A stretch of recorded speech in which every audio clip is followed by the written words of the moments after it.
La victoire est au bout du fil. Arrivée, rapport, tous les résultats des courses en direct par téléphone au 0897 65 11 11 et sur le web génie.com.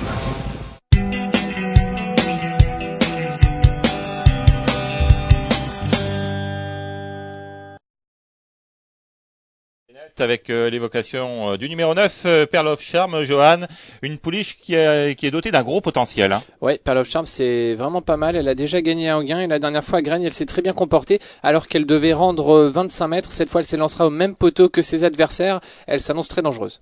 Oula, attention, il est chaud là, le Johan. Et vous, Olivier? Ce n'est pas Jean-Philippe Dubois-Sulky, hein. Vous pouvez le remarquer, c'est Philippe Moulin. Mais Philippe Moulin a le droit de river car il a gagné plus de 35 courses, donc c'est un homme qui doit quand même avoir du talent. Oui. Mais on voit que Pearl of Charm est annoncé déféré des postérieurs, ce qui constitue, on le sait, un avantage décisif dans son jeu. Donc oui, comme l'a dit Johan, on est pratiquement obligé de la retenir. C'est l'une des bases donc de ce quintet apparemment. Le 10, c'est Pretty Angot. Olivier, a-t-elle la pointure d'un lot de ce genre? Oui, elle l'a prouvé dernièrement. Elle se classait deuxième dans une course d'un niveau similaire. Malheureusement, disqualifiée après enquête. Elle n'a pas beaucoup couru encore en cette fin de saison et je pense que maintenant qu'elle va être au top physiquement, elle va connaître moins de problèmes d'allure. Donc, j'y crois.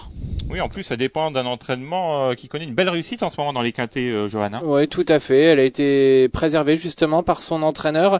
Cette Pretty Angot est une redoutable finisseuse.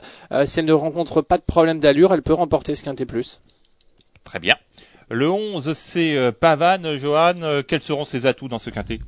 C'est une pas beaucoup, apparemment. Si, elle possède une certaine qualité, cette Pavane. Elle a fait une bonne course de rentrée la dernière fois, donc elle risque peut-être de manquer un petit peu ici pour bien figurer, mais attention quand même. Olivier. Pavane, le numéro 11, l'a dit Johan, a fait une bonne course de rentrée. Ce jour-là, elle a tout de même bénéficié de bonnes circonstances, car devant, on avait été sur le pied de 12. C'était dans cette fameuse course où Perna Durib tentait de contourner le peloton. Et elle s'était retrouvée à l'arrière-garde. Elle était venue chercher les juments cuites dans la phase finale. Cela dit, on le sait, elle a de la qualité. Elle a dû encore progresser sur cette course. Est-ce que ça va être suffisant? Je ne sais pas. En tout cas, mettez-la dans un champ réduit car c'est sûr, si elle a un bon parcours, elle peut prendre la 4-5e place. Et vous l'avez retenu ou pas? Bah non, regret. Non, si, bout de combinaison, 8e position. Ah, quand même. Mais, je la vois plus 5e. Le 12, c'est Papyrène Express, Olivier. Elle semble progresser au fil de ses tentatives. Oui, elle reste sur un superbe succès. Ses limites sont complètement inconnues. Tony Le Belair, le driver, un homme en très grande forme, a annoncé déféré des 4. Tous les feux sont ouverts. Johan. Ouais, une très belle victoire. La dernière fois sur la petite piste de Papyrène Express, elle a peu couru. Elle a couru 17 fois depuis le début de sa carrière. Elle est en retard de gain. C'est une toute première chance. Ce sera certainement d'ailleurs la favorite de ce quintet. Et c'est logique. Attention, à moins que le 13, Princesse d'MT, recueille les suffrages, plus de suffrages. Je vais y arriver. Oui, c'est possible, d'autant plus qu'elle sera associée à Jean-Michel Bazir, donc ce qui entraîne souvent une sous-cote dans les quintets plus. Princesse d'MT qui a terminé deuxième pour son unique tentative sur le parcours. Jean-Michel Bazir au sulky, elle s'annonce aussi redoutable. Pourtant, sa dernière sortie n'est pas des plus encourageantes. 9e. 9e, c'est vrai, 9e, mais 9e en province. Ah oui, à Cran, en Mayenne, je crois. Ah oui, sur une piste en herbe. Exactement. Vous connaissez le nouveau Cran? Oui, avec le Cran, ouais. Alors oui, Cran, on voit tout de même que c'est une concurrente qui parfait souvent sa condition physique en province. Avant de venir courir à Paris avec de grandes ambitions. Là, elle est bien engagée. Jean-Michel Bazir, elle est estimée, elle est toute neuve. Donc elle a de la tenue, elle a de la vitesse, beaucoup de points positifs. Jean-Michel Bazir devrait s'amuser avec. Attention donc. Le 14, c'est Perrine du Boscaï. Elle reste sur une disqualification. Ça sent pas très bon, Olivier. Elle a montré des moyens dans le sud-ouest de la France à maintes reprises, mais elle demeure tout de même très délicate et c'est ce qui m'embête dans cette compétition. Je l'ai retiré de mon jeu, mais cela dit, elle a de la qualité, ça c'est sûr. Alors c'est un petit peu tout ou rien. Ouais, délicate mais douée, hein, Johan. Oui, voilà, c'est une bonne pouliche dans sa région, le sud-ouest. Maintenant, que va-t-elle faire face à une opposition tout de même plus relevée? Moi, je demande à voir, donc je ne l'ai pas retenu. Le driver est bon. Hein. Oui, il s'appelle Le Bon. C'est nul. On fait ce qu'on peut. Hein. On est dimanche matin, on a fêté la victoire hier, donc on y arrive.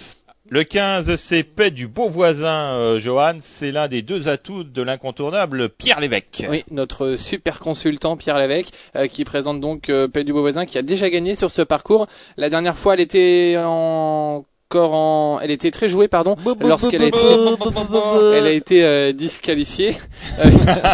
Oh, quelle cravate! À mon avis, si vous sortez comme ça dans la rue, ils vont vous l'arracher la cravate. Hein. Il faut absolument racheter paix du beau voisin. Voilà. Donc on la rachète. Et vous, Olivier? Il y a les élections dans peu de temps ou quoi? On va serrer des pognes là dans la rue comme ça. Alors, paix du beau voisin, c'est tout ou rien. Voilà, tout se passera au départ. Si elle s'élance correctement, eh bien, elle participera activement à l'arrivée. Je fais confiance à Pierre Lévesque. D'accord. Et le numéro 16, Paradise Island, est-ce que vous lui faites confiance? Pu à faire ses preuves à ce niveau de compétition, d'une régularité exemplaire, hormis une disqualification en dernier lieu. C'est très bien, bien engagé, tout va bien. Cependant, Pierre Lévesque a eu peut-être le choix de la drive. Oui, mais bon, Sébastien Ernaud est un homme de confiance. Hein, il doit connaître certainement Paradise Island, qui est très régulière dans l'ensemble. J'ai beaucoup aimé sa deuxième place dans un quintet sur la grande piste de Vincennes. Elle est idéalement engagée. Elle fait aussi partie des premières chances de ce quintet. Voilà, cette émission touche à sa fin. À chacun d'entre vous, j'ai demandé une base et un outsider. Quelle est votre base pour ce quintet, Johan? Eh bien, ma base sera justement ce numéro 16, Paradise Island. Le 16 pour Johan. Et vous, Olivier? Le numéro 13, Princesse d'MT. J'ai pas pris de risque. Mais j'aime bien le 12. Bien, 12 et 13. Moi, ces deux-là, je les aime bien. Donc le 13, quand même. Le 13. Le 13, Princesse d'MT comme base et comme outsider. Le numéro 11, Pavane, on en a parlé. Je pensais pas l'avoir mis dans ma combinaison. C'était un gros regret. Eh bien, je la rachète et je la prends. Attention donc au 11 Pavane. Votre outsider, Johan? Alors moi j'aime beaucoup la protégée de Michel Lenoir, le numéro 3, Princesse Étoilée, qui à mon avis peut pimenter les rapports. Voilà, cette émission est terminée. On se donne rendez-vous lundi pour évoquer le quintet de mardi soir. Oh, il y a une autre cravate derrière vous là-bas. Oui, notre ami Rémi. Rémi. Lui aussi s'est mis sur son 31. Décidément, il y a que moi qui suis mal habillé ici. On va voir l'Arc de Triomphe, on a de la chance. Ah, d'accord. Allez, d'ici là, bon dimanche. Rendez-vous lundi et passez une bonne après-midi. Faites du sport. N'oubliez pas, comme Brigitte Lay. Salut. Ciao.